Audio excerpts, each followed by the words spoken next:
Isang magnanakaw! Ang sigaw na ito ay pumunit sa kanyang pagkatao. Sa gitna na nagkikinang handaan, nakatayo si Feli na dinudurog ng mga matang mapagmataas. Ipakulong ang hampas lupang yan, marahas na utos ng senyora. Ngunit sa halip na gumuho, tiningnan niya sila ng buong talim. Ang basurang itinapon nila ay muling babangon. Sino ang unang luluhod sa pagdating ng kanyang katarungan? You're nothing but a stray dog we took in out of pity. Basura ka lang na walang pinagmulan. Kunin mo ang mga gamit mo at lumayas ka rito ngayon din. Ang mga salitang yon ay tila yalong ibinuhos sa buong pagkatao ni Feli. Nakatayo siya sa gitna ng opisina, nanginginig ang mga kamay habang hawak ang isang maliit na kahon. Sa loob nito ay isang simpleng cupcake na may nakasinding kandila. Binili niya mula sa kanyang kakarampot na ipon upang pasalamatan sana ang lalaking kaharap dahil sa 3 taong pagbibigay sa kanya ng trabaho. Isang inosenteng alay ng pasasalamat na sinuklian ng kawalang hiyaan. Bumara ang isang mapait na bikig sa kanyang lalamunan. Namanhid ang kanyang mga daliri hanggang sa tuluyang makawala ang kahon mula sa kanyang hawak. Ang matamis na icing ay nayurakan sa malamig na sahig, nadurog kasabay ng kanyang dignidad. Wala siyang inilabas na sigaw. Ang pinakamasakit na pag-iyak ay ang luhang natutuyo sa loob ng dibdib. Biglang naging dayuhan ang mga pader ng opisinang itinuring niyang pangalawang tahanan. Sir, nagmakaawa po ako. Wala po akong ninakaw sa kumpanya. Garalgal na sambit ni Feli, pinipilit patatagin ang boses dahil ayaw niyang kaawaan siya nito. Liar, sinilip mo ang confidential files natin. Nag-iimbestiga ka tungkol sa mga peking papeles ng ospital sa oras ng trabaho. Dinuro siya nito ng buong bagsik. Walang habas nitong hinablot ang manipis na folder na naglalaman ng kaisa-isang kopya ng investigasyon ni Feli tungkol sa tunay niyang pagkatao. Pinagpupunit nito ang mga papel at walang awang itinapon sa labas ng pintuan kung saan walang patid ang buhos ng malakas na ulan. Kasunod ng mga papel ay ang lumang bag ni Feli na naglalaman ng kanyang iilang damit at natitirang barya. Pinalaya siya sa gitna ng bagyo, itinaboy na parang isang asong may sakit. Basang-basa at nakaluhod sa magaspang na semento, pilit kinukuha ni Feli ang mga punit na piraso ng kanyang buhay. Nanginginig ang kanyang buong katawan sa lamig at matinding kahihiyan. Ngunit bago pa niya tuluyang mayakap ang kawalang asa, isang malapad na anino ang tumakip sa kanyang ulunan. Huminto ang pagpatak ng ulan sa kanyang mukha. Pag-angat niya ng paningin, nakita niya ang isang lalaking may seryosong mga mata, may hawak na itim na payong. Si Gabriel Lorenzo. Isang pro bono lawyer na madalas bumili ng kape sa kanto ng kanilang opisina. Wala itong bakas ng awa sa mukha, at yon ang pinakamagandang regalong natanggap niya sa gabing yon. Ayaw niya ng awa. You're shivering, mahinang sabi ni Gabo. Inabot nito ang isang baso ng mainit na kape na umuusok pa sa gitna ng lamig. Drink this, mas kailangan mo ng init na yon kaysa sa pride. Nag-aalangang inabot ni Feli ang kape. Hindi sinasadyang nagdampi ang kanilang mga balat, at ang init na nagmula sa kamay ng lalaki ay tila gumapang papasok sa kanyang nanlalamig na kaluluwa. Isang tahimik ngunit matibay na presensya. Salamat, bulong ni Feli, pilit nilulunok ang pang-ininig ng kanyang boses. Hindi ko tatanungin kung anong nangyari, pero kung kailangan mo ng lalaban para sa'yo, alam mo kung saan ang opisina ko? Madiin itong sagot bago inilagay ang hawakan ng payong sa kamay ni Feli. Umalis ito sa gitna ng ulan, iniiwan sa kanya ang tanging silong na meron siya sa mundong ito. Nang mag-isa na muli, ibinaba ni Feli ang kanyang paningin sa mga basang papel na nakakalat sa kalsada. May isang piraso roon na naiwan ng kanyang amo, isang papel na hindi kasama sa kanyang personal na investigasyon. Pinulot niya ito. Isang pamilyar na logo ang nakaimprinta sa itaas. Binasa niya ang nakasulat. Isang liham ng pabuya para sa kanyang pagkakatanggal sa trabaho. Sa ilalim ng papel ay isang malinaw na selyo, pinundohan ng Valderrama Foundation. tumigil ang pag-ikot ng kanyang mundo. Ang pinakamakapangyarihang pamilya sa buong bansa, ang mga bilyonaryong nagmamay-ari ng mga hotel at ospital, nagbayad upang sirain ang buhay ng isang hamak na ampon? Bakit? Anong sikreto ang labis nilang kinatatakutan na kaya nilang durugin ang isang taong hindi man lang nila kilala? Pinunasan ni Feli ang luha sa kanyang mga mata, humalili ang isang nanlalamig na determinasyon. Hindi siya tatakbo. Kung pilit siyang ibinabaon sa lupa, magiging binhi siya na sisira sa kanilang pundasyon. Makalipas ang ilang oras, nakatayo na si Feli sa harap ng naglalakihang gintong pinto ng Valderrama Grand Hotel. Suot ang kanyang basang-basang damit, hawak ang lumang bag, timingala niya ang nagtataasang pader ng mga mapagmataas. Bubuksan niya ang pintong ito at haharapin ang mga halimaw na sumira sa kanya. Napahawak siya ng mahigpit sa strap ng kanyang bag habang pinagmamasdan ang liwanag mula sa loob. Hanggang saan ba ang kayang tiisin ng isang taong inalisan ng lahat bago siya tuluyang maging halimaw na kinatatakutan ng kanyang mga kaaway? Kasabay ng mabigat na pagbukas ng matataas na pintuan ay ang pagsalubong ng nakakasilaw na liwanag. Pumasok si Feli sa loob ng marangyang bulwagan ng Valderrama Grand Hotel kung saan natitipon ang mga pinakamakapangyarihang tao sa Maynila. Ang kanyang basang sapatos ay nag-iwan ng maduduming bakas sa makapal at maputing karpet. Sa gitna ng tawanan, musika at kislap ng mga diamante, siya ay isang kapansin-pansing mansa. Ngunit hindi siya nagpadala sa kaba. Ang kanyang mga mata ay matapang na naghanap ng kasagutan kung bakit pilit sinisira ng pamilyang ito ang kanyang buhay. Habang naglalakad sa gilid ng mahahabang mesa, napansin niya ang isang kumikinang na bagay sa ilalim ng isang silya. Isang rosaryong yari sa diamante at ginto. Dahan-dahan siya niyang yumuko upang pulutin ito. Bago pa man niya maiangat ng tuluyan ang kanyang ulo, isang matinis at puno ng pandidiring boses ang umalingaw-ngaw sa buong kwarto. "Magnanakaw! Ipakulong ang hampaslupang yan!" Ang sigaw na yon mula kay Doña Marisol ay biglang nagpatigil sa musika. Ang lahat ng mata ay bumaling kay Feli. Mabilis na lumapit ang senyora, nakataas ang kilay at nakapamayang habang dinuduro ang dalaga. Look at her! Basang-basa, mukhang yagit at may hawak na alahas na hindi niya kayang bilhin kahit ibenta pa niya ang kanyang kaluluwa. Security, palayasin niyo ang magnanakaw na ito at itawag sa mga pulis. Nagsimula ang mga malisyosong bulungan. Ang kultura ng tsismis ay mabilis na kumalat na parang lason sa hangin, tila nakahanap ng bagong laruan ang mga mayayaman. Mula sa likuran ng mga panauhin, lumabas ang isang pamilyar na muka. Si Senyora Beatriz, ang dating tagapamahala ng ampunan kung saan lumaki si Feli. May niting nanunuyang gumuhit sa labi ng matanda. "Kilala ko ang babaeng yan." Wika ni Beatriz, ang boses ay sadyang pinalakas upang marinig ng lahat. Siya si Florencia. Mula pa pagkabata ay may ugali na siyang magsinungaling at kumuha ng hindi kanya para lang kaawaan. Hindi na ako nagugulat na nakapasok ang isang ahas sa pagtitipon na ito. Ang bawat salita ni Beatriz ay tila mga punyal na humihiwa sa dibdib ni Feli. Ang babaeng tinuring niyang pangalawang ina noong bata siya, ay walang awang kinakaladkad ang kanyang pangalan sa putik para lang sumipsip sa mga bilyonaryo. Kumuyom ang mga kamao ni Feli. Tila tinutusok ng libu-libong karayom ang kanyang lalamunan. Ngunit nanatiling tuwid ang kanyang likod. Lumapit ang dalawang malalaking gwardiya, handa siyang kalad ka rin palabas. "Huwag niyo akong hahawakan." Madiin ngunit kalmadong utos ni Feli. Hindi siya umiyak. Wala siyang ibinigay na luha na pagpipistahan ng mga matang nakapaligid sa kanya. "Suriin niyo ang bag ko. Kapkapan niyo ako kung gusto niyo. Pero bago niyo gawin yan, ilock niyo muna ang data ng lahat ng CCTV camera sa bulwagang ito. Siguraduhin niyong walang kahit isang segundo ang mabubura hanggang bukas ng umaga." Ang katahimikan ay biglang gumalot sa paligid. Hindi ito ang reaksyon na inaasahan nila mula sa isag na huling magnanakaw. Ito ay ang tapang ng isang taong alam na siya ay inilagay sa isang malupit na patibong.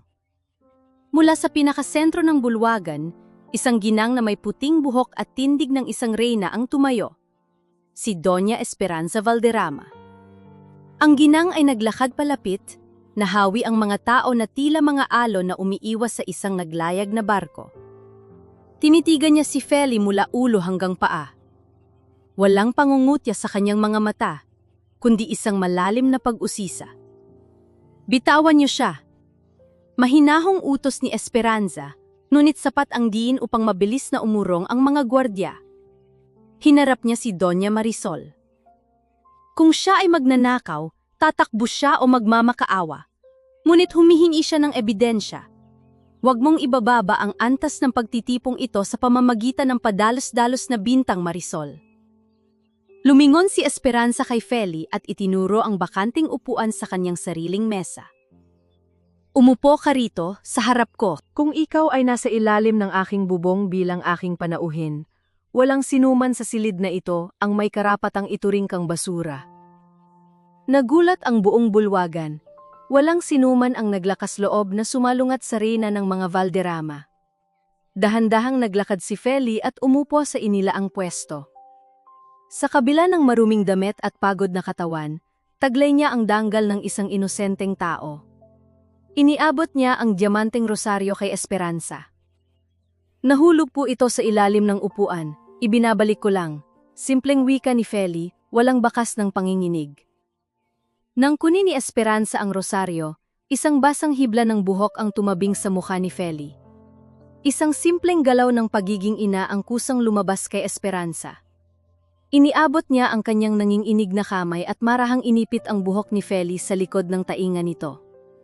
Isang dampi ng init at pag-aaruga na nagpatibok ng mabilis sa puso ng dalaga, isang pakiramdam na tila ngayon lamang niya naranasan sa buong buhay niya. Ngunit nang mahawi ang buhok, natigilan si Esperanza. Namutla ang kanyang mukha at tila naubusan siya ng hininga. Sa likod ng kaliwang tainga ni Feli ay may isang maliit na balat na hugis luha. Ang parehong marka na nakita niya sa kanyang sanggol bago ito bawiin ng kamatayan 26 na taon na ang nakararaan. Tila tumigil ang pag-ikot ng mundo para sa ginang, mula sa di kalayuan lihim na nagmamasid si Don Vicente. Nanliliit ang kanyang mga mata sa tagpong nasasaksihan niya, habang ang kanyang mga kuko ay bumaon sa sariling palad dahil sa tumitinding kaba. Nakita niya ang pagbabago sa reaksyon ng kanyang ipinagbabawal na hipag.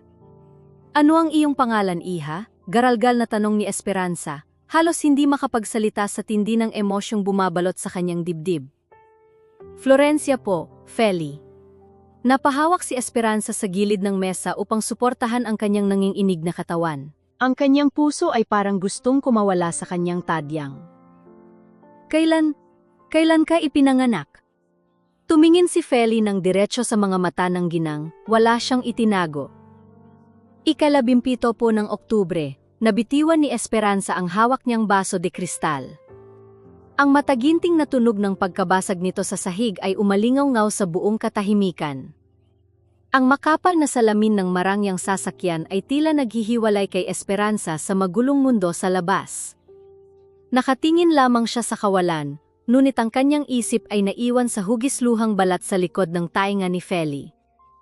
Sa kabilang upuan, walang patid ang panlilinlang na lumalabas sa bibig ni Vicente, pilit binubura ang anumang pag-asa na nabuo sa puso ng kanyang hipag. Ate, you're letting your trauma cloud your judgment. Pilit na pinalambot ni Vicente ang kanyang boses upang magmukhang nag-aalala, kahit na ang totoo ay nag-aapoy na ang kaba sa kanyang dibdib. Malinaw na con artist ang babaeng yon. Marisol is right. Nabasa niya siguro ang mga lumang artikulo tungkol sa pagkamatay ng pamangkin ko, at ngayon ay ginagamit ang impormasong yon para perahan tayo. Huwag mong hayaang gamitin niya ang pangungulila mo. Hindi man lang lumingon si Esperanza, ang kanyang boses ay malamig at puno ng babala nang siya ay sumagot. Huwag mo akong turuan kung paano makilala ang sarili kong dugo, Vicente. 26 na taon akong pinatahimik ng pamilyang ito para sa inyong tinatawag na danggal. Ngunit kung malaman kong may kinalaman kayo sa pagkawala ng anak ko, tinitiyak ko sa iyo, walang danggal na matitira sa pangalan ninyo. Napalunok si Vicente, pasimpleng iniwas ang tingin habang ang kanyang panga ay tumigas sa matinding galit. Alam niyang hindi na niya muling makokontrol ang ginang sa pamamagitan lamang ng salita, Sa kabilang dako ng lungsod, ang amoy ng mainit na bawang at sabaw ng lugaw ay bumalot sa isang maliit na karinderya. Nakaupo si Feli sa isang madilim na sulok, nakabalot pa rin sa maluwag na jacket na ipinahiram ni Gabo. Ang pangingid ng kanyang katawan ay hindi na dahil sa lamig ng ulan, kundi sa dami ng katanungang bumabagabag sa kanyang isipan. Eat, hindi ka makakapag-isip ng maayos kung walang laman ang tiyan mo. Banayad na utos ni Gabo habang inuusog ang mangkok ng lugaw palapit kay Feli. Wala itong halong awa, kundi isang purong pag-aalaga. Tiningnan ni Feli ang abogado. Bakit mo ba ako tinutulungan? Wala akong pambayad sa'yo, Gabo. Wala na akong trabaho. Wala na akong matitirhan. Isang makapangyarihang pamilya ang bumabangga sa akin. Sumandal si Gabo sa kanyang silya at bahagyang umiti. Alam mo ba kung bakit masarap ang lugaw kapag umuulan? Kasi ito lang ang may kakayahang yakapin ang sikmura mo mula sa loob. Kumain ka na. Huwag mong isipin ang bayad. Isipin mo kung paano natin makukuha ang CCTV footage bukas nang hindi tayo nauunahan ng mga alipores nila. Hindi napigilan ni Feli na mapangiti ng bahagya. Ito ang unang pagkakataon na may natpagaan ng kanyang dalahin. Ang simpleng biro at ang init ng pagkain ay tila isang matibay na haligi kung saan pwede siyang sumandal kahit sandali. Napatigil ang kanilang pag-uusap nang dumating ang isang babaeng may dalang makapal na envelope. Si Kata, isang paralegal na nakilala ni Gabo sa mga nakaraang kaso. Umupo ito sa tabi nila, bakas ang labis na pagmamadali. Nakuha ko na ang layout ng lumang archives ng Santa Misericordia Hospital. Mabilis na wika ni Kata habang inilalatag ang mga kopya sa mesa. Kung may binago man sila sa birth certificate mo noong gabi ng Oktubre 17, naroon ang orihinal na logbook. Nagtatakang napakunot ang noo ni Gabo. Paano mo nakuha ang confidential blueprints na ito ng ganito kabilis? Kahit ako na abogado, ay mahihirapan kumuha ng access dyan sa gitna ng gabi. Bahagyang natigilan si Kata, ngunit mabilis ding nakabawi. May mga kilala ako sa loob, Gabo. Huwag niyo na itanong kung paano, ang mahalaga ay may laban na tayo. Feli, tutulungan kita. Naiintindihan ko ang pakiramdam ng walang pamilyang matakbuhan. Hinawakan ni Feli ang kamay ni Kata, buong pusong nagpapasalamat, walang kamalay-malay sa lihim na nagkukubli sa likod ng mga matang nag-aalok ng tulon. Habang nag-uusap ang tatlo sa karinderya, ang malamig na simoy ng hangin sa madaling araw ay tila nagdadala ng masamang balita sa ibang bahagi ng lungsod. Nakatayo si Vicente sa isang madilim na eskinita sa labas ng bahay ni Beatriz. Ang gining ay nanginginig sa takot, nakayuko sa harap ng bilyonaryo. Utang na loob mo sa akin ang buhay at posisyon mo, Beatriz. Mariin at mabagal na pananakot ni Vicente habang hakbang-hakbang na lumalapit sa matanda. Ang pamilya mo ay nakakain ng maayos dahil sa parang ibinigay ko sa ina mo 26 na taon na ang nakararaan. Ngayon, isang maling salita mo lang sa media, isang pag-amin mo lang kay Esperanza na peke ang nilalaman ng kabaong, sisiguraduhin ko sa kulungan kayo mamamatay. Panghinoon ko, Don Vicente. Garalgal na pagsamo ni Beatriz, halos lumuhod sa kalsada. Ginawa ko na ang gusto nyo. Ipinahiya ko na ang bata sa harap ng maraming tao. Wala akong pagsasabihan pangako. Siguraduhin mo lang. Dahil hindi ako nag-aatubiling magbura ng mga taong nagiging pabigat, pinal na banta ng lalaki bago tuluyang naglakad pabalik sa kanyang sasakyan, iniiwan si Beatriz na nilalamon ng matinding takot at konsensya. Nang makauwi si Feli sa isang maliit na kwartong inupahan ni Gabo para sa kanya, dumiretso siya sa gilid ng bintana. Tinitigan niya ang tahimik na kalsada habang ang kanyang isip ay naghahanda para sa masalimuot na labas bukas sa ospital. Ipinatong niya ang kanyang lumang telepno sa ibabaw ng mesa. Ang biglaang pag-ilaw ng screen ng kanyang telepno ay bumasag sa katahimikan ng madilim na silid. May pumasok na mensahe mula sa isang hindi kilalang numero. Dahan-dahan niya itong inabot. Nang basahin niya ang nakasulat, isang malamig na kilabot ang gumapang sa kanyang batok. Huwag kang magtiwala sa mga taong tumutulong sa iyo ngayon. Nanatiling nakatingin si Feli sa mensahe, habang ang liwanag mula sa screen ay unti-unting namamatay, iniiwan siyang muli sa gitna ng kadiliman. Ang amoy ng lumang papel at makapal na alikabok ang sumalubong sa kanila pagpasok sa pinakatagong bahagi ng archives ng Santa Misericordia Hospital. Tanging ang mapusyaw na liwanag mula sa kanilang mga cellphone ang nagsisilbing gabay sa gitna ng nagtataas sa mga estante ng lumang record. Naging madali ang kanilang pagpasok dahil sa ipinagmamamalaking koneksyon ni Kata sa mga nagbabantay. Ngunit hindi pa rin maalis sa isip ni Feli ang babalang natanggap niya kagabi. Dito tayo sa hilera ng mga dokumento 26 na taon na ang nakararaan. Pabulong nga wika ni Kata habang mabilis na naghahanap sa mga nakasalan sa nakahon. Bilisan natin bago mag-ikot ang head security. Hindi ko nasakop yun. Tumango si Feli at nagsimulang maghanap. Ngunit hindi pa man sila nakakapagsimula ng maayos, isang malakas na liwanag mula sa flashlight ang biglang sumilip sa dulo ng pasilyo. Ang mga mabibigat na hakbang ng nagpapatrulyang gwardiya ay nagdulot ng matinding kaba sa buong silid. May tao ba riyan? Boses ng isang lalaki na umalingaw na sa tahimik na paligid. Bago pa man makapagsalita si Feli, naramdaman niya ang isang matibay na kamay na humigit sa kanyang braso. Hinatak siya ni Gabo papasok sa isang napakasikip na espasyo sa pagitan ng dalawang malalaking bakal na kabinet. Napasandal si Feli sa malamig na pader, habang si Gabo ay mabilis na humarang sa kanyang harapan upang itago siya sa anino. Napakalapit ng kanilang mga katawan. Sapat na upang maramdaman ni Feli ang mabilis na pagtibok ng puso ni Gabo sa ilalim ng suot nitong polo.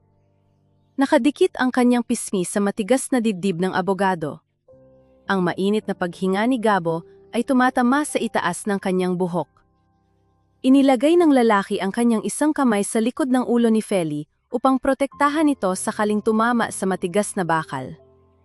Sa gitna ng takot na mahuli, may isang kakaibang pakiramdam na gumapang sa dibdib ng dalaga. Isang pakiramdam ng labis na kaligtasan. Wala itong halong malisya o pagnanasa. Isa itong tahimik na pangako na kahit anong mangyari, may isang taong nakahandang maging kalasag niya. Nang unti-unting mawala ang liwanag at tuluyang lumayo ang mga hakbang ng gwardiya, dahan-dahang lumayo si Gabo. Huminga ito ng malalim. Ayos ka lang ba? Nasaktan ka ba? Mahinang tanong ng lalaki, bakas ang sinserong pag-aalala. Umiling si Feli hindi makapagsalita dahil sa tuyong lalamunan. Napansin ni Gabo na nagusot ang kwelyo ng suot niyang blusa dahil sa pagkakabangga sa pader.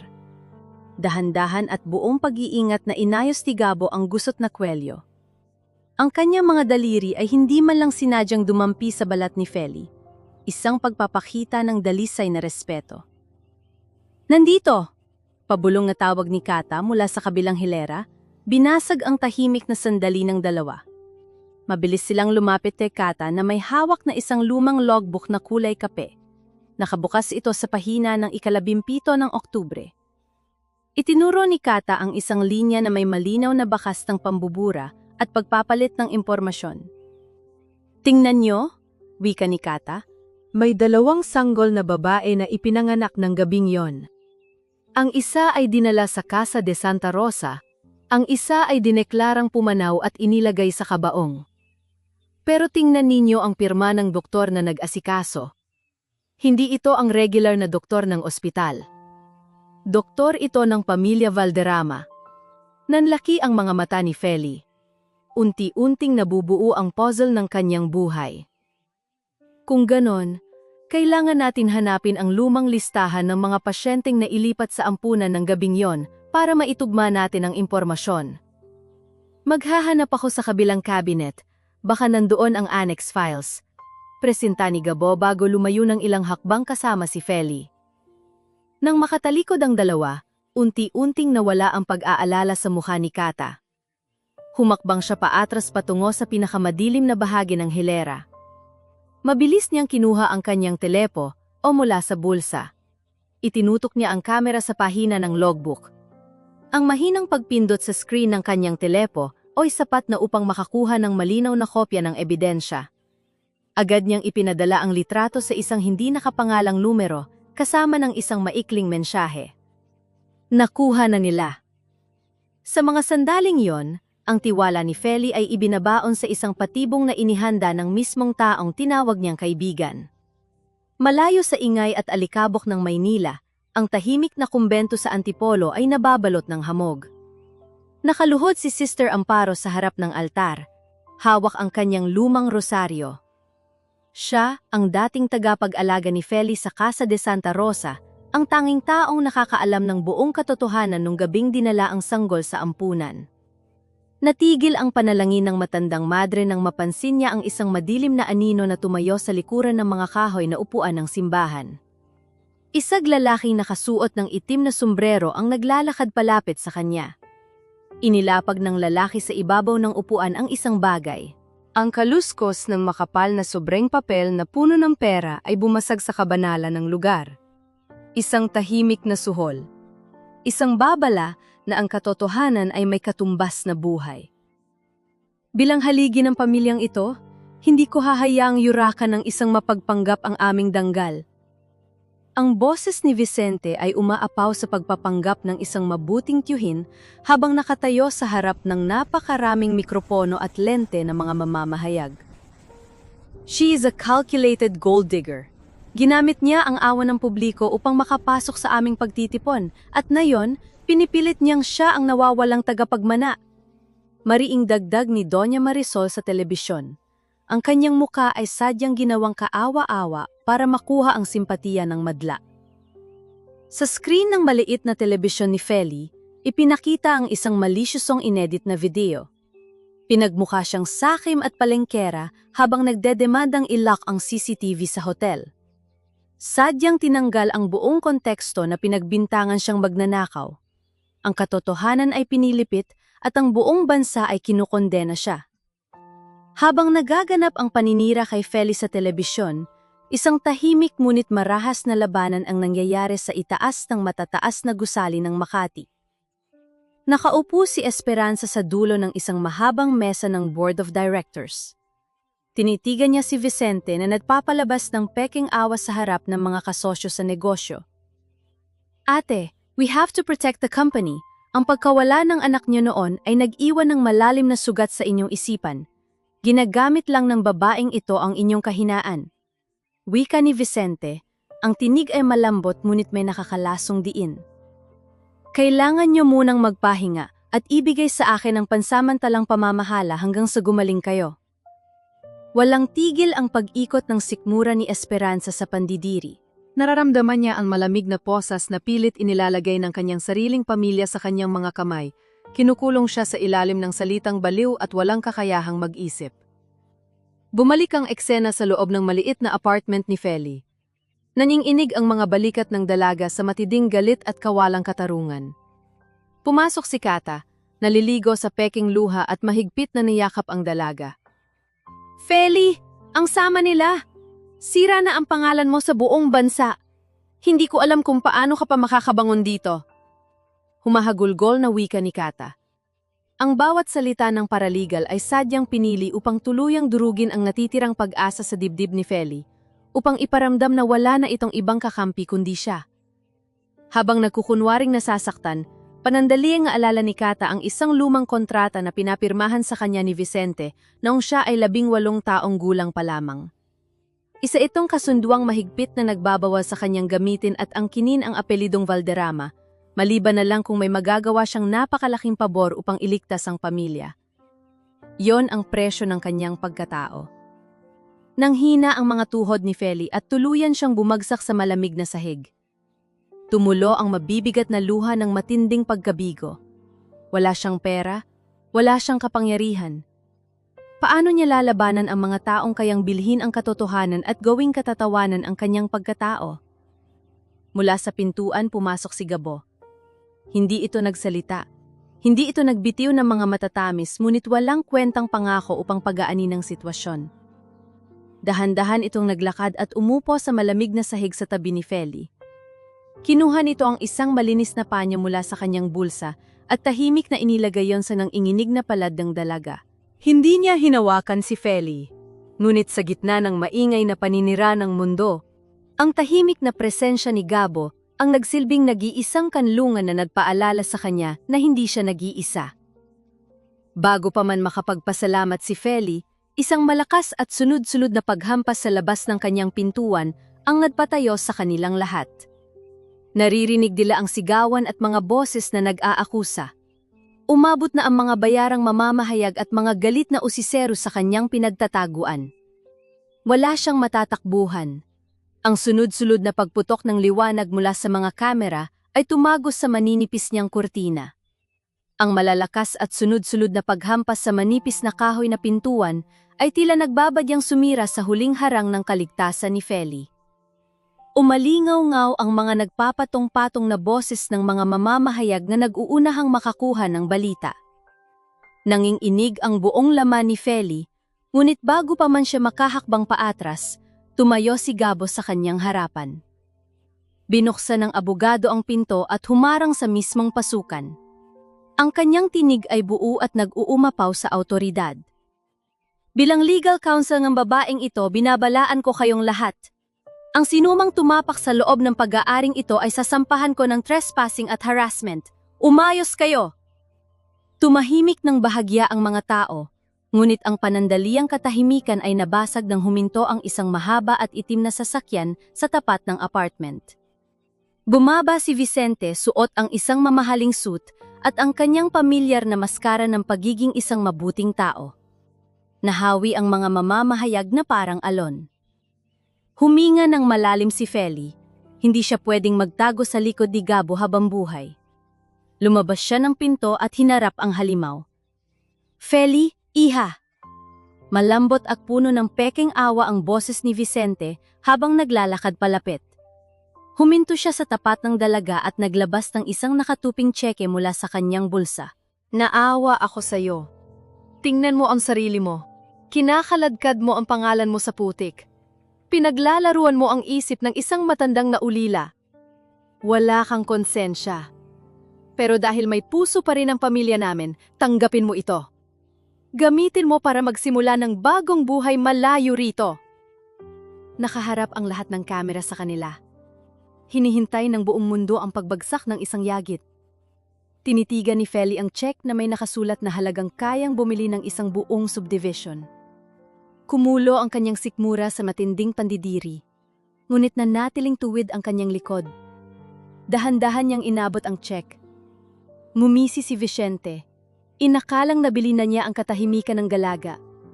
Ngunit sa harap ng mga kumikislap na lente, pinunit ni Feli ang check sa gitna. Pinunit niya itong muli hanggang sa maging maliliit na piraso, at walang pag-aalinlangang itinapon ang mga ito sa paanan ni Vicente. Hindi mabibili ng pera niyo ang pagkatao ko. Malamig at matalim na wika ni Feli, tumatago sa bawat taong nakikinig. Ang mga taong nagtatago ng kasalanan ang kailangang magbayad at lumayo, hindi ako.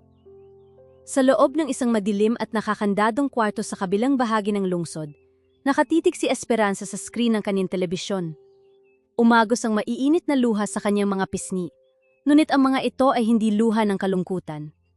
Ito ay luha ng isang inang namaha sa katapangan ng kanyang anak. Nakita niya sa mga mata ni Feli ang mismong tapang na taglay ng kanyang yumaong asawa. Hindi na niya kailangan ng papel upang patunayan ang kanilang dugo. Bumalik ang tensyon sa labas ng apartment. Nag-igting ang panga ni Vicente, pilit na itinatago ang napipintong pagsabog ng kanyang galit. Bago pa man siya makaganti ng salita, nag-ilaw at nag-vibrate ang telepo no sa kanyang bulsa. Nang sagutin niya ito at marinig ang nasa kabilang linya, mabilis na namutla ang kanyang muka. Isang matinding kaba ang rumehistro sa kanyang mga mata. Walang sabi-sabing tinalikuran niya si Feli, sumenya sa kanyang mga tauhan at mabilis na sumakay pabalik sa kanyang sasakyan. Naiwan ang mga mamamahayag na naguguluhan hanggang sa tuluyan, din silang nagkanya-kanyang alis. Nagmawala ang mga tao, doon lamang unti-unting bumigay ang mga tuhod ni Feli. Nanginig ang kanyang buong katawan dahil sa naipong takot at adrenaline. Agad na umalalay si Gabo. Hinawakan ng mahigpit, ngunit buong pag-iingat ang malamig na braso ng dalaga. Napakapangahas ng ginawa mo. Mahinang bulong ni Gabo, nakatingin ng diretsyo sa mga mata ni Feli. Pero huwag kang mag-alala, Akong bahala sa'yo. Isang pakiramdam ng kapayapaan ang panandaliang yumakap kay Feli. Ngunit ito ay mabilis na naglaho nang tumunog ang telepo na sa loob ng kanyang bulsa. Kinuha niya ito at sinagot ang tawag. Anak! Narinig niya ang garalgal at basag na boses sa kabilang linya. Si Sister Amparo. Anak, may sasabihin ako tungkol sa araw na dinala ka sa ampunan.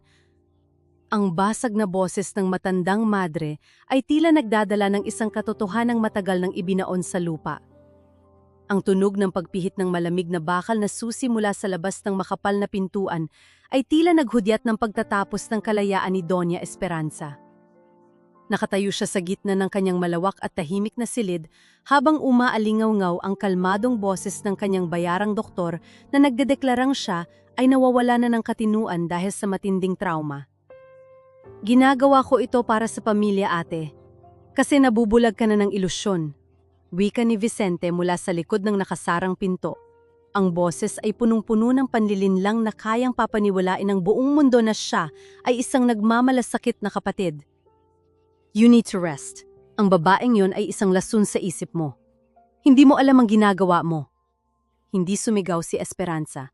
Alam niyang ang anumang pagwawala ay gagamitin lamang ni Vicente bilang patunay na siya nga ay nababaliw.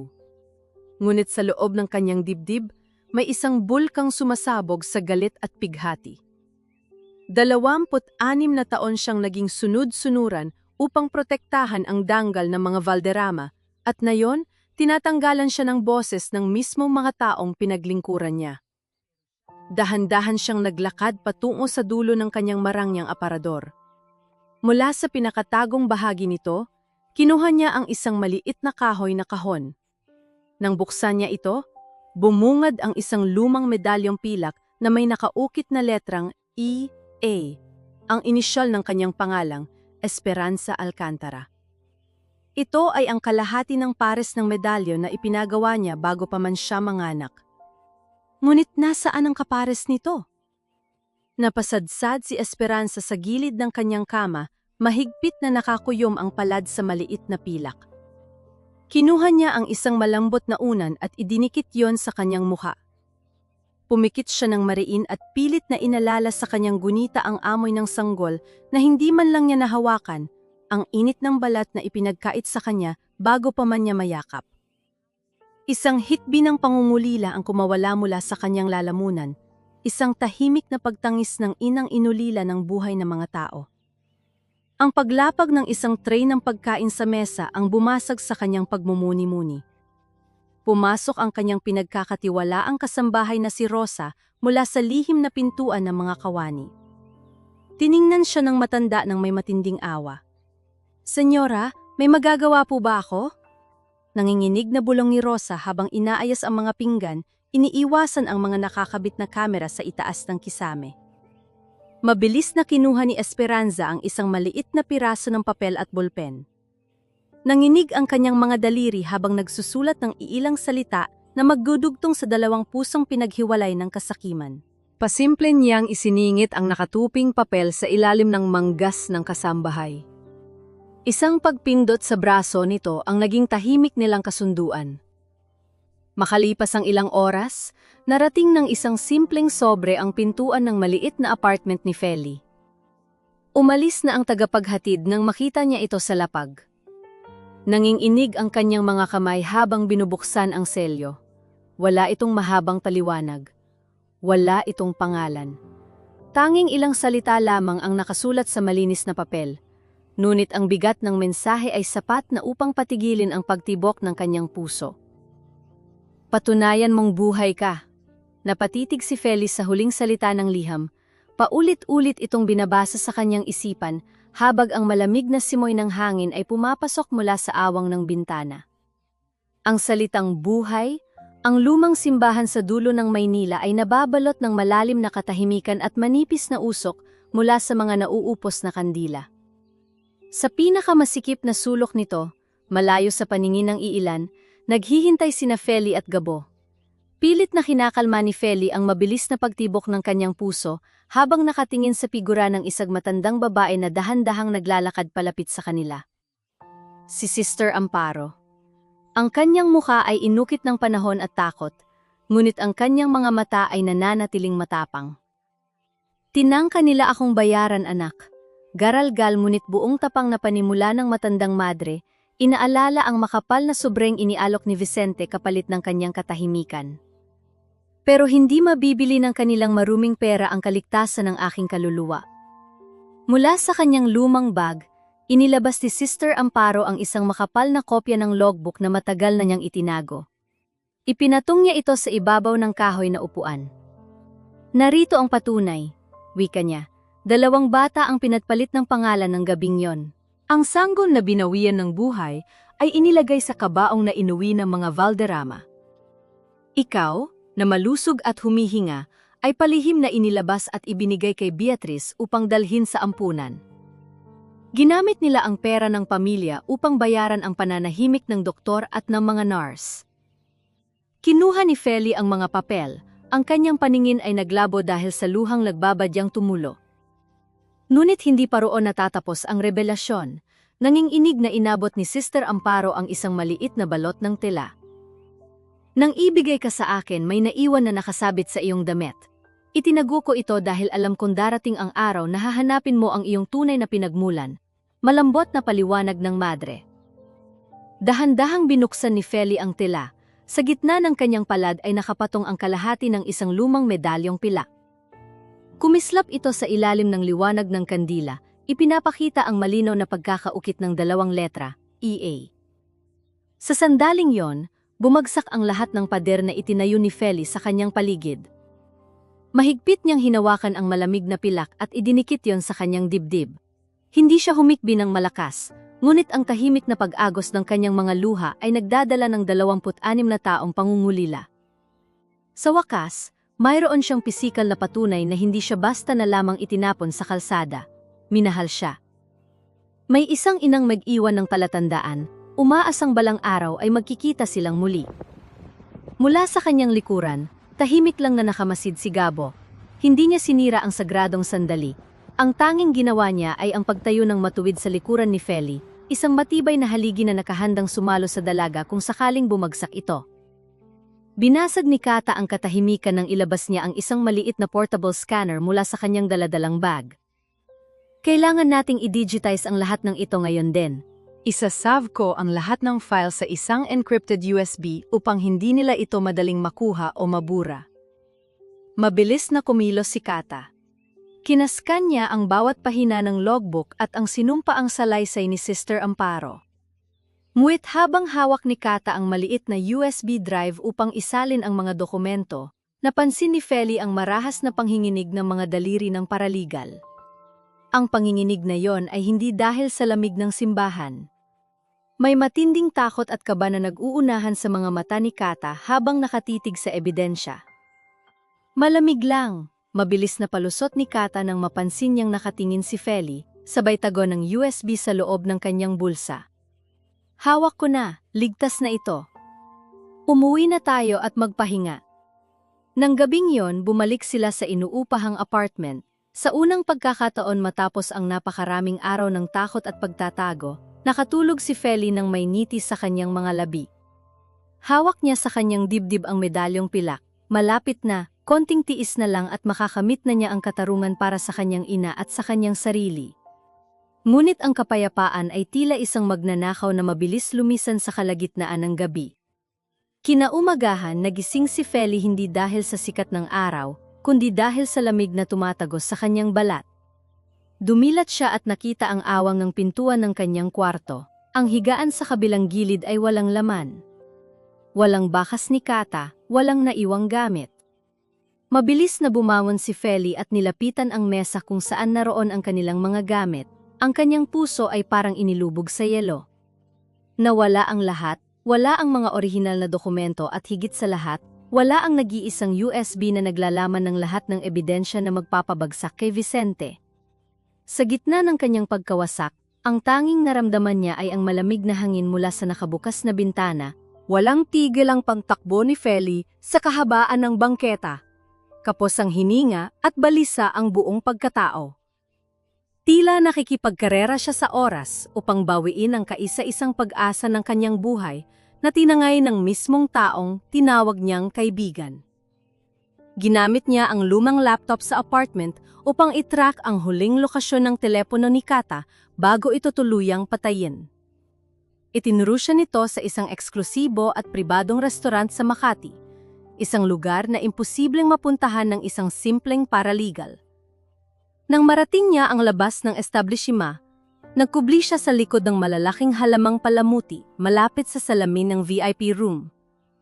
Tumingin siya sa loob at ang nakita niya ay tila isang matalim na punyal na ibinaon ng malalim sa kanyang dibdib.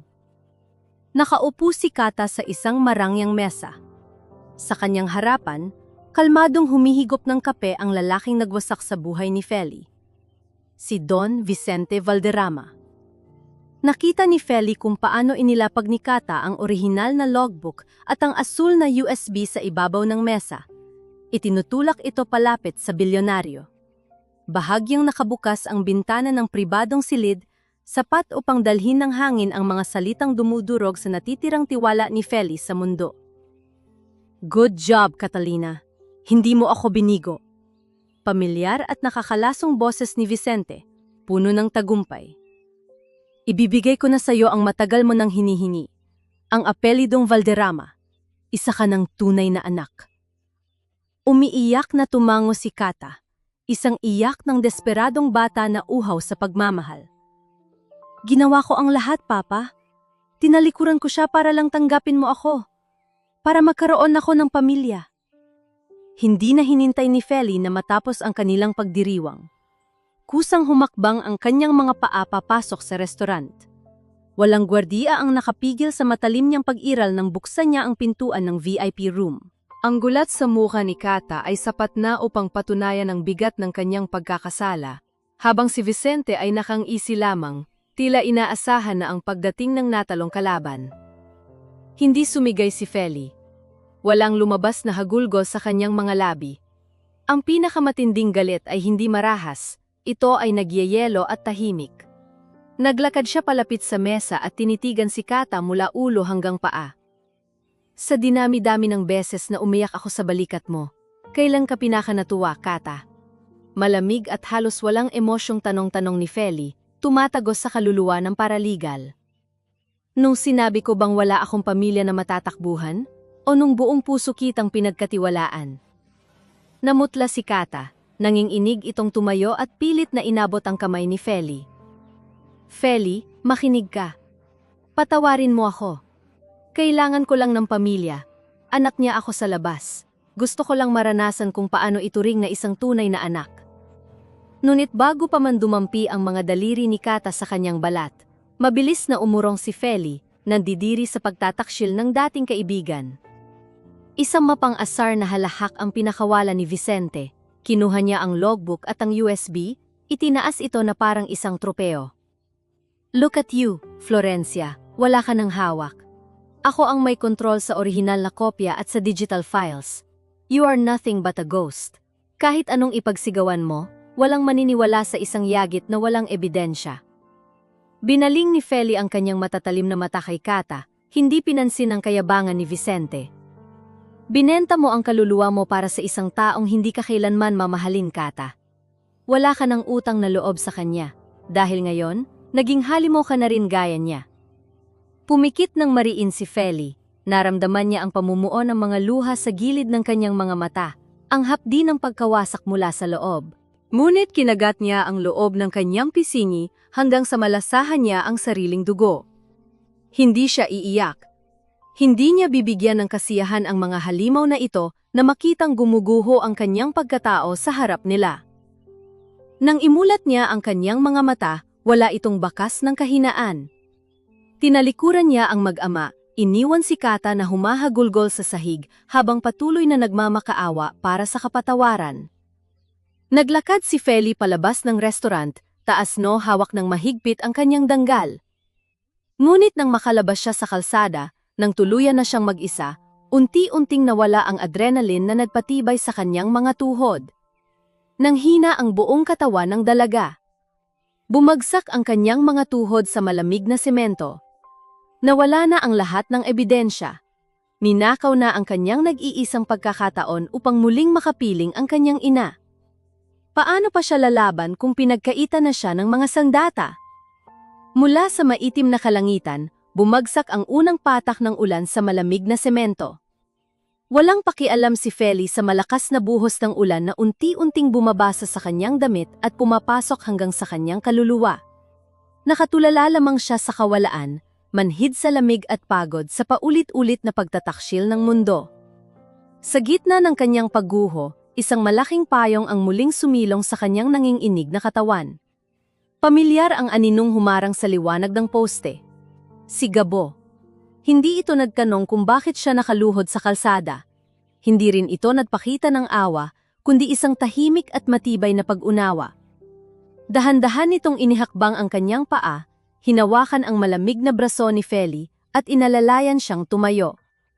Dinala siya ni Gabo sa kanyang maliit ngunit maaliwalas na bahay. Ipinatong nito ang isang makapal at mainit na kumot sa nanginginig na balikat ng dalaga. Mula sa kusina, nagtimpla si Gabo ng kape at ibinigay ito kay Feli. Ang init na nagmumula sa baso ay tila pilit na binubuhay ang naninigas na puso ng dalaga. Subalit, hindi nito kayang tunawin ang panlilinlang na natamo niya. Dito na tuluyang bumigay ang mga pader na pilit itinayo ni Feli. Umagos ang napakaraming luha na kanina pa niya pinipigilan. Humagulgol siya, inilalabas ang lahat ng pighati, ang hapdi ng pagkakanulo ni Kata, at ang pakiramdam ng pagiging ulila sa gitna ng laban. Hindi siya niyakap ni Gabo ng mahigpit. Sa halip, umupo ito sa sahig sa tabi niya. Dahan-dahang isinandal ni Gabo ang ulo ni Feli sa kanyang malapad na balikat. Ang kanyang malaking kamay ay marahang humaplos sa basang buhok ng dalaga, isang dampi ng purong pag-aaruga. "Nandito ako." Bulong ni Gabo, ang boses ay tila isang matibay na angkla sa gitna ng rumaragasang bagyo. "Kahit iwan ka ng mundo, kahit wala na tayong hawak na ebidensya, nandito ako." Sa balikat ng isang estrangrong naging sandigan, natagpuan ni Feli ang kapayapaan na matagal na niyang hinahanap. Nakatulog siyang luhaan, ngunit may kasiguraduhan na may nagbabantay sa kanyang paghinga. Ibinulong ng lalaki sa tahimik na hangin ang isang pangakong hinding-hindi niya pababayaan ang babaeng ito. Kinaumagahan, ginising si Feli ng liwanag ng araw na tumatagos sa manipis na kurtina. Ang bigat sa kanyang dibdib ay napalitan ng isang malinaw at matalim na paninindigan. Bumangon siya na may bagong pag-asa. Hindi niya kailangan ng isang pirasong papel para patunayan kung sino siya. Isa siyang accountant. Sanay siyang maghanap ng butas sa mga nakukunwaring numero. Kung minakaw ni Vicente ang mga dokumento ng kanyang kapanganakan, hahanapin niya ang bakas ng maduming pera. Pumasok si Gabo mula sa labas, may dalang mainit na pandesal. May kakaibang kislap sa mga mata ng lalaki nang makita nitong nagising na ang pinalalaban ng diwa ni Feli. Feli? May napansin ako sa bank statement ng ospital noong nireview natin ito bago ninakaw ni Kata. Wika ni Gabo, seryoso ang muka ngunit may halong pananabik. Ang account na nagbayad sa ospital noong gabi ng Oktubre 17, konektado yon sa isang pondo na direktang kinokontrol ni Vicente. Kung masusundan natin ang mga transaksyon yan gamit ang kaalaman mo bilang accountant, mapapatunayan nating pinunduhan niya ang pagkawala mo. Tumango si Feli. Isang plano ang unti-unting nabubuo sa kanyang isipan. Susugurin niya ang kalaban hindi sa pamamagitan ng luha, kundi sa pamamagitan ng mga numerong hindi marunong magsinungaling. Ngunit bago pa man sila makapag-usap ng mas malalim, biglang nag-ilaw ang telepono ni Feli. Isagtawag mula sa hindi nakarehistrong numero. Nang sagutin niya ito, narinig niya ang nagmamadali at kinakapos na hininga ng isang pamilyar na ginang. "Anak?" Boses ni Doña Esperanza, nanginginig ngunit buo ang paglaban. "Tumakas ako, magkita tayo." Ang mahinang kalampag ng tarangkahan, ang alingaw-ngaw ng malaking kampana mula sa lumang kampanaryo ay naghudyat ng simula ng madaling araw na misa. Sa loob ng malamig na simbahan, sa pinakasulok na hanay ng mga upuang kahoy, nakaupo si Doña Esperanza. Nakabalot siya sa isang itim na alampay. Pilit itinatago ang sarili mula sa mga matang maaaring naghahanap sa kanya. Ginamit niya ang pag-aayos ng mga bulaklak ni Rosa bilang dahilan upang makapuslit palabas ng mansyon bago pa man magising ang mga bantay ni Vicente. Hindi naglaon, isang pamilyar na bulto ang pumasok mula sa gilid na pintuan ng simbahan.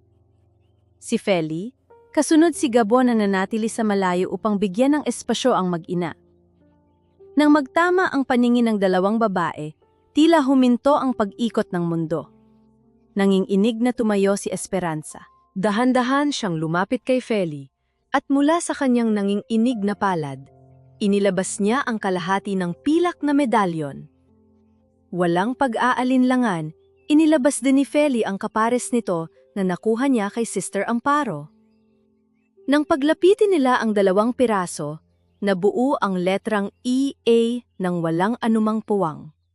Hindi na kailangan ng papel, hindi na kailangan ng siyensya upang kumpirmahin ang tinitibok ng kanilang mga puso. Iniangat ni Esperanza ang kanyang kamay at marahang hinaplos ang pisingi ni Feli.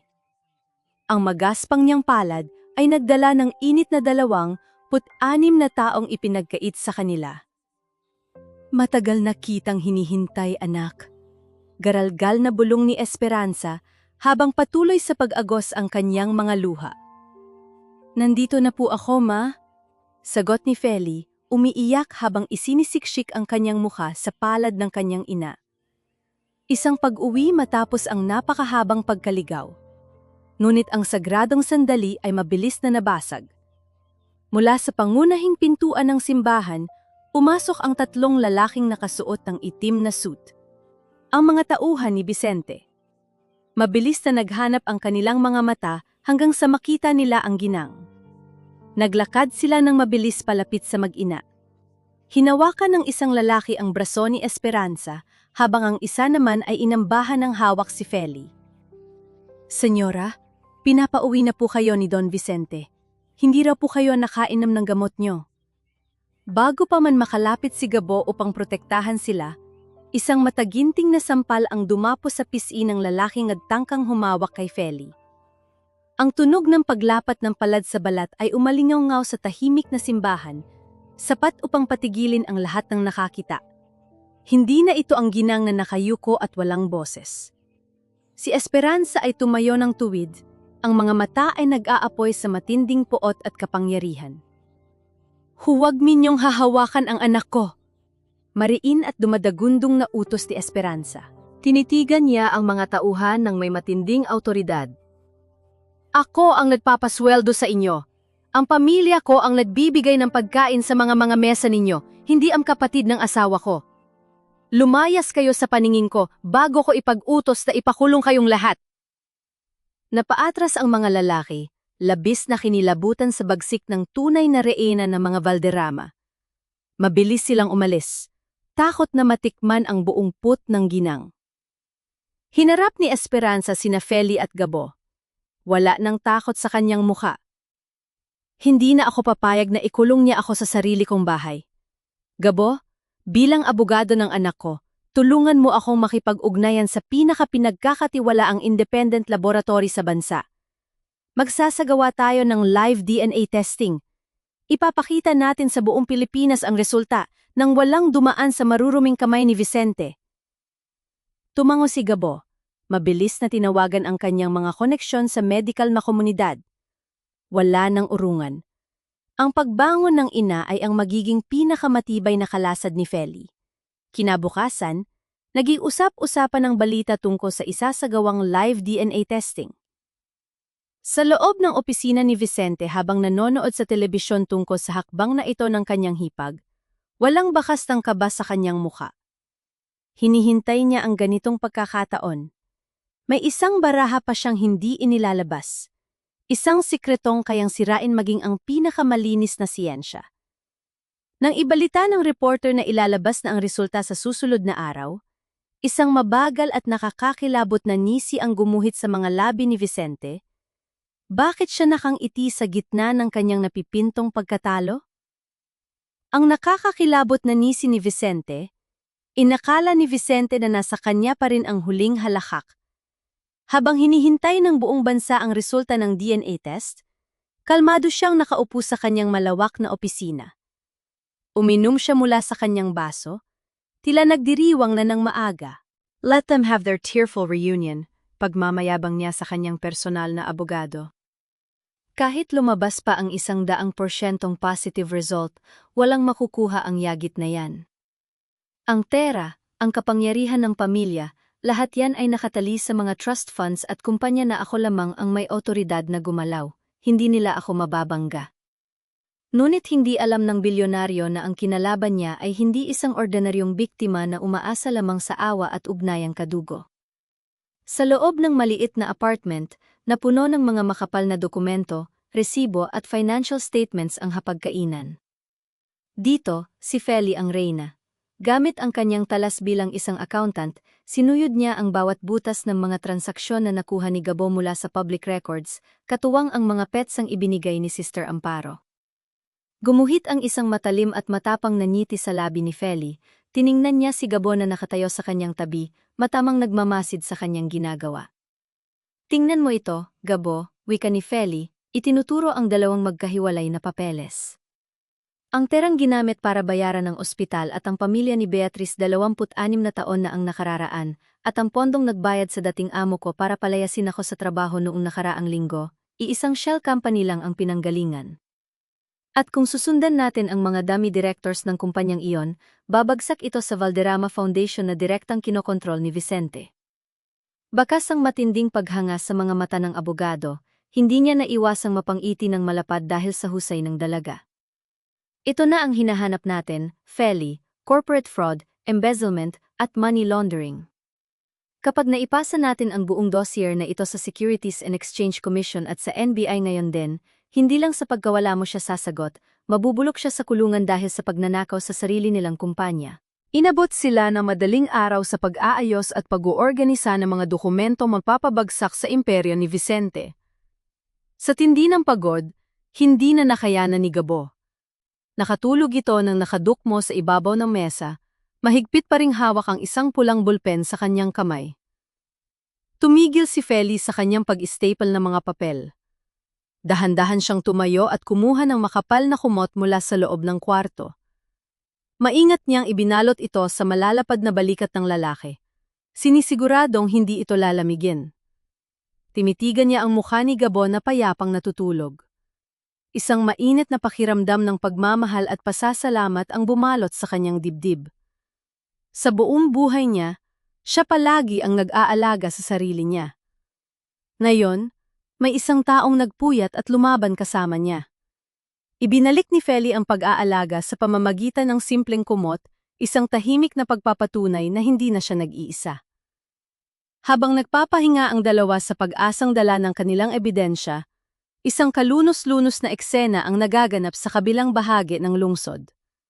Isang babae ang naglalakad sa madilim at maputik na kalsada nang walang tiyak na paroroonan. Si Kata.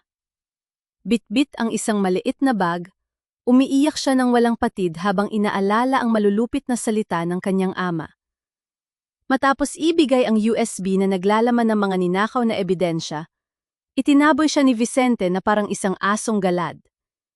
Isa lamang siyang pagkakamali na pinakinabangan at ngayon ay itinapon. Saan siya pupunta ngayon kung tinalikuran na siya ng lahat ng tao? Maging ang nag-iisang kaibigan na totoo sanang nagmamalasakit sa kanya. Kinaumagahan, kalmadong nagtitimpla ng mamahaling kape si Vicente sa kanyang opisina nang biglang mabasag ang katahimikan. Tumunog ng malakas ang telpono sa kanyang mesa. Sinagot niya ito ng may kayabangan, inaasahan na balita mula sa kanyang mga bayarang mamamahayag.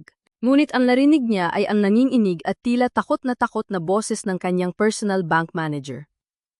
Don Vicente, we have a massive problem. Ang lahat ng personal bank accounts ninyo, pati na ang mga pondo ng foundation, naka-freeze na po.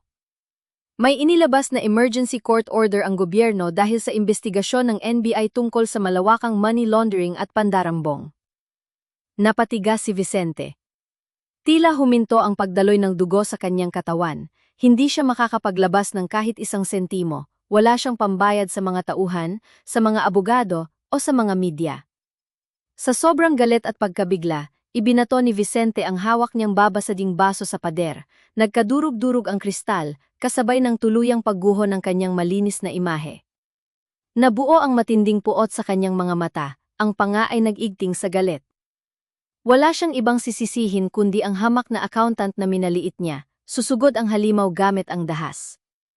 Ang tanging naiwan sa tahimik na opisina ay ang paulit-ulit na pag-ilaw ng pulang ilaw ng telpono. Ang bawat patak ng ulang sa lansangan ay tila sumasampal sa muka ni Kata. Paulit-ulit na umaalingaw sa kanyang isipan ang matatalim na salita ng kanyang ama matapos nitong makuha ang ebidensya. Isa ka lang pagkakamali sa pamilya ko. You are nothing but a bastard who overstayed her welcome. Iyon ang kabayaran ng kanyang katapatan.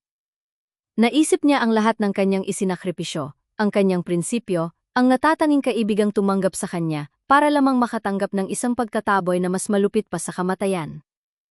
Napagtanto niya ang pagmamahal at pagkilala ng isang magulang na sarado ang puso ay hindi kailanman mabibili ng pagtataksil. Nawala ang lahat sa kanya, at sa pagkakataong ito, wala siyang ibang masisisi kundi ang sarili niyang kahinaan. Kinagabihan, bumigat ang pakiramdam ni Feli nang buksan niya ang pintuan ng kanyang apartment. Tumambad sa kanya ang isang nakaluhod na figura. Basang-basa, puno ng putik ang damit, at may galos sa tuhod si Kata matapos siyang itulak palabas ng mga gwardiya ni Vicente nang subukan niyang bumalik sa mansyon. Humahagulgol ang paraligal, nakayuko hanggang sa malamig na semento. Feli, I'm so sorry, garalgal na pagsamo ni Kata. Sinusubukang abutin ang laylayan ng damit ni Feli ngunit pinigilan niya ang kanyang sarili. Tinapon niya ako. Naisip ko na kung ibibigay ko ang lahat sa kanya, yayakapin niya ako bilang anak. Pero tama ka, naging halimaw lang din ako. Tinitigan ni Feli ang babaeng nasa kanyang paanan. Walang bakas ng pagkamuhi sa kanyang mga mata, ngunit wala rin doon ang dating init ng pagiging magkaibigan. Tahimik lang na nakatingin si Gabo mula sa likuran, naghihintay sa desisyon ng dalaga. Hindi mo kailangang lumuhod, Kata, tumayo ka. Malumanay ngunit napakalayong utos ni Feli. Pinatawad na kita, dahil alam ko ang pakiramdam ng maghanap ng pamilya sa isang mundong walang may gusto sa'yo. Pero hindi ibig sabihin nito ay babalik pa tayo sa dati. Ang basag na salamin, kahit anong pilit mong buin, makikita at makikita pa rin ang mga lamat. Pilit na tumayo si Kata, nanginginig ang buong katawan habang pinupunasan ang kanyang mukha. Wala na siyang mukhang maihaharap pa, ngunit may isang bagay siyang kailangang gawin bago tuluyang lumisan. Mula sa bulsa ng kanyang basang jacket, kumuha siya ng isang maliit at nakatuping papel. Inabot niya ito kay Feli. Ang marahas na panginginig ng kanyang kamay habang hawak ang papel ay nagpapakita ng labis na pagsisisi ng isang anak na natuto sa pinakamasakit na paraan. Hindi ako naging mabuting kaibigan. Pero hindi rin ako tanga para magtiwala ng buo sa isang taong laging nagsisinungaling. Basag ang boses na paliwanag ni Kata. Bago ko ibigay kay Vicente ang USB, gumawa ako ng isang encrypted cloud backup ng lahat ng files ni Sister Amparo. Nandyan ang link at ang password. Gamitin mo ito para tuluyang siyang pabagsakin. Bahagyang nanlaki ang mga mata ni Feli, kinuha niya ang papel. Ang huling piraso ng ebidensya, ang susi sa kanilang kalayaan, ay ibinalik ng mismong taong nagnakaw nito. Ngunit ang panandaliang tagumpay ay mabilis na tinangay ng isang napakalakas na kalampag mula sa labas ng pinto. Sunod-sunod, nagmamadali. Bago pa man makalapit si Gabo upang tingnan kung sino yon, sa pilitang bumukas ang pintuan. Pumasok ang tatlong lalaki nakasuot ng uniforme ng pulisya, may hawak na makapal na dokumento. Florencia Manrique, may inilabas na warrant of arrest laban sa inyo para sa kasong grand estafa at pagdanakaw. Otoritaryong deklarasyon ng nauunang pulis. Isang gawa-gawang kaso mula sa isang dummy corporation, ang huling desperadong hakbang ng halimaw upang pigilan si Feli sa pagdalo sa malaking paglilitis kinabukasan. Pilit na pumagitna si Gabo upang harangin ang mga pulis, ginagamit ang lahat ng kanyang kaalaman sa batas. Ngunit wala siyang laban sa isang utos na nilagdaan at binayaran sa pinakamataas na antas. Ang matinis na tunog ng paglapat ng malamig na posas, ang malamig na rehas ng selda ay hindi naging sapat upang palamigin ang nag-aapoy na determinasyon sa dibdib ni Feli. Buong gabi siyang naghintay sa loob, hawak ng mahigpit ang kanyang pag-asa. Sa labas, ginamit ni Gabo ang bawat pahina ng batas at ang kanyang mga koneksyon upang igiit na ang kasong isinampa kay Feli ay walang basehan at pinundohan mula sa mga na-freeze na bank accounts ni Vicente. Matapos ang ilang oras ng matinding legal na laban, bumukas ang pintuan ng presinto. Nakatayo roon si Gabo, may bakas ng puyat at pagod sa kanyang mukha. Ngunit may matagumpay na ngiti sa kanyang mga labi. Kinuha niya ang kamay ni Feli upang igiya siya palabas. Wala na silang sasayanging sandali. Sa pinakamataas na palapag ng Valderrama Grand Hotel, sa mismong lugar kung saan unang niyurakan ng pagkataon ni Feli, nagaganap ang isang emergency board meeting. Nakaupo si Vicente sa pinakadulo ng mahabang mesa de mahogany, pilit na nagpapakita ng wad na kalungkutan sa harap ng mga pinakamayayamang kasosyo ng pamilya. Nakakalungkot man, ngunit kailangan nating protektahan ang danggal ng pamilya Valderrama laban sa mga mapagpanggap. Malungkot ngunit mapanlinlang na wika ni Vicente, inihahanda ang formal na pagkuha sa buong kapangyarihan. Ang babaeng nagpapanggap na anak ng aking hipag ay nasa kulungan na. Oras na upang ituloy natin ang negosyo. Bago pa man siya formal na maideklara bilang bagong tagapamahala, bumukas ng malakas ang mabibigat na pintuan ng bulwagan. Napatayo ang lahat ng miyembro ng board. Naglakad papasok si Feli, suot ang isang malinis at formal na damit. Taas-no siyang humakbang, hindi na bilang isang yagit na nagmamakaawa, kundi bilang isang tunay na Valderrama. Sa kanyang kanan ay si Gabo, ang kanyang matibay na kalasag, at sa kanyang kaliwa ay ang tunay na reyena ng pamilya, si Doña Esperanza. Namutla si Vicente, tila nakakita ng multo. Pilit siyang bumuo ng salita. Ate, bakit mo dinala ang kriminal na yan dito? Mga gwardiya, palabasin ninyo sila. Subukan ninyong humakbang at kayo ang isusunod kong ipapakulong. Dumadagundong na utos ni Esperanza na nagpatigil sa sinumang nagtangkang lumapit. Tinitigan niya si Vicente ng may matinding poot.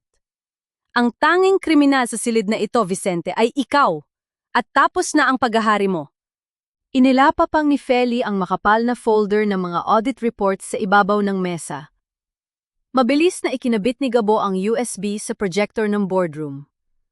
Sa isang iglap, lumitaw sa malaking screen ang mga dokumentong magbabaon sa nagkukunwaring bilyonaryo.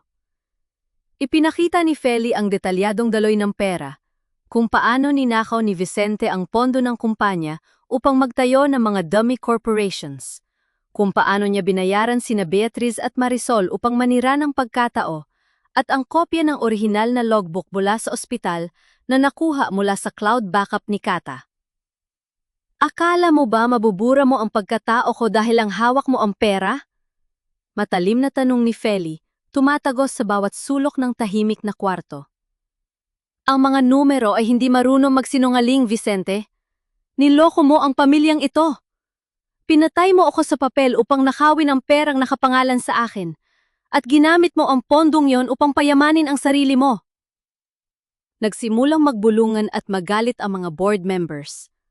Ang mga ebidensya ay napakalinaw at hindi mapapasubalian. Nakita nila kung paano inubos ni Vicente ang mga pondo ng foundation para sa kanyang pansariling luho at malupit na mga plano. Sa sobrang kaba at kawalang asa, tuluyang nahulog ang maskara ni Vicente. Namula ang kanyang mukha sa tindi ng galit, nawala ang kanyang profesionalismo. Wala kang kwentang yagit! Sigaw niya sabay sugod upang syaktan si Feli.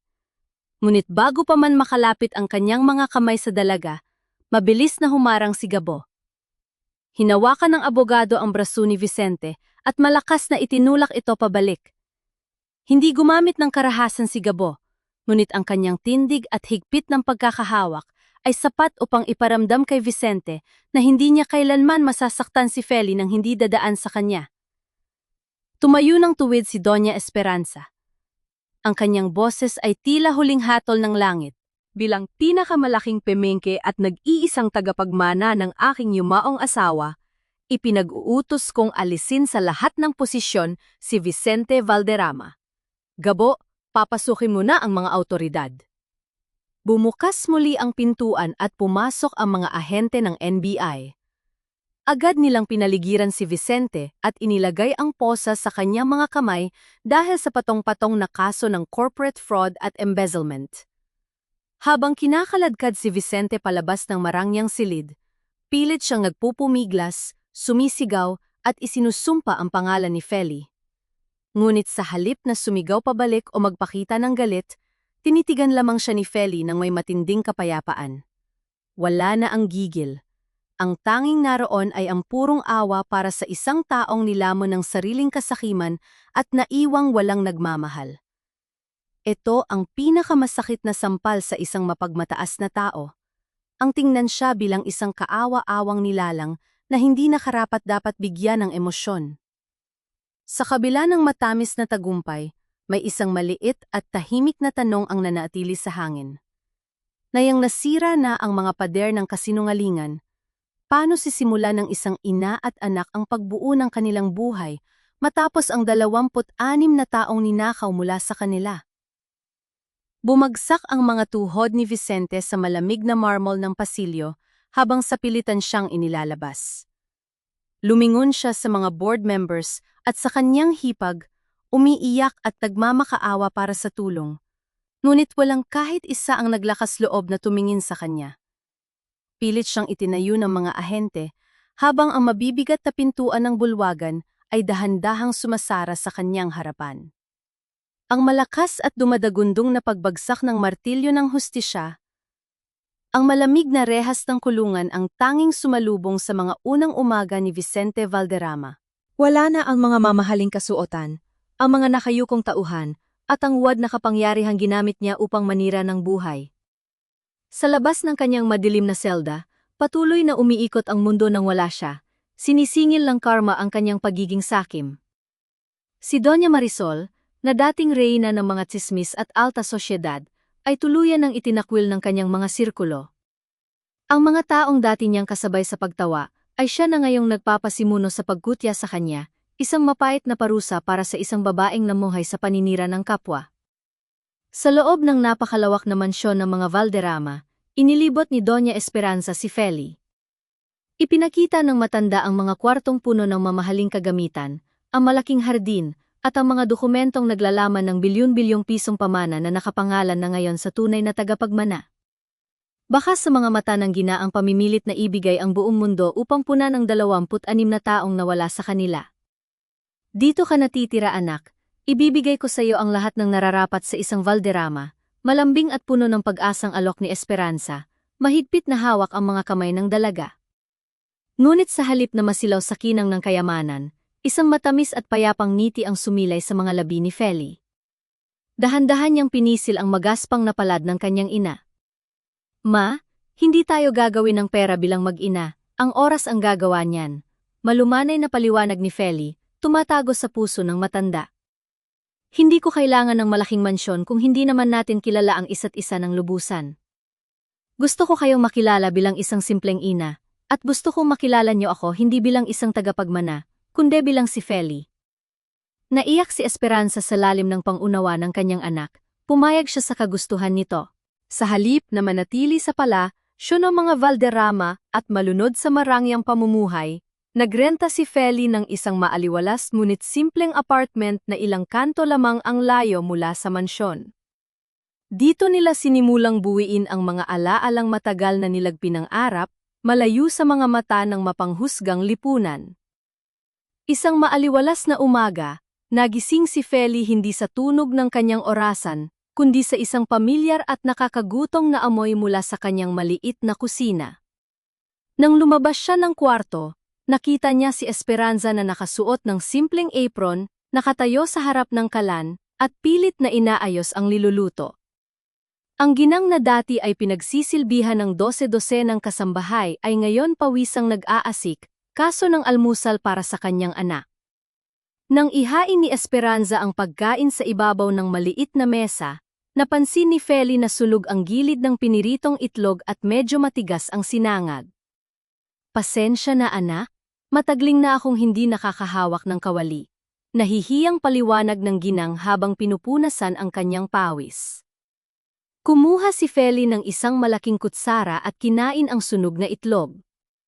Sa unang kagat, naramdaman niya ang matinding pait ng pagkakaluto, ngunit habang ninunguyan niya ito, isang mainit na luha ang tumulo mula sa kanyang mga mata. Ito ang pinakamasarap na pagkaing natikman niya sa buong buhay niya. Ang sarap po, ma, sobrang sarap, umiiyak na nakangiting wika ni Feli. Niyakap siya ng mahigpit ni Esperanza, sabay silang lumuhas sa gitna ng isang napakasimpleng ngunit perepektong umaga. Nahanap na nila ang tunay na kayamanan na hindi kailanman kayang ibigay ng anumang bank account, ngunit sa gitna ng kanyang natagpuang kapayapaan sa piling ng ina, may isang bahagi ng puso ni Feli na tahimik na nagtatanong. Paano na ang pag-ibig na nagligtas sa kanya noong mga panahong tinalikuran siya ng mundo? Babalik pa kaya ang taong naging silong niya sa gitna ng pinakamalakas na bagyo ng kanyang buhay?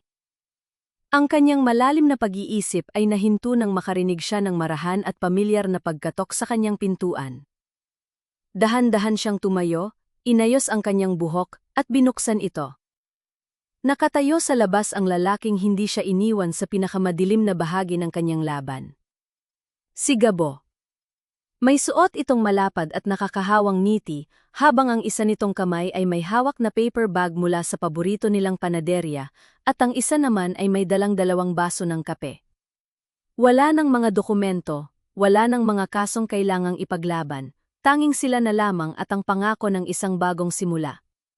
Ang banayad na pag-angat ng usok ng mainit na kape sa malamig na hangin ng umaga. Makalipas ang isang buong taon. Ang hangin sa Maynila ay nagdadala na ng panibagong pag-asa. Ginamit ni Feli ang bahagi ng pondo ng mga Valderrama hindi upang magtayo ng mga panibagong nagtataasang gusali, kundi upang magtatag ng isang tunay na pundasyon. Isa itong ligtas na kanlungan na nagbibigay ng edukasyon, pabahay at kabuhayan sa mga kabataang lumalabas ng ampunan na walang matakbuhan.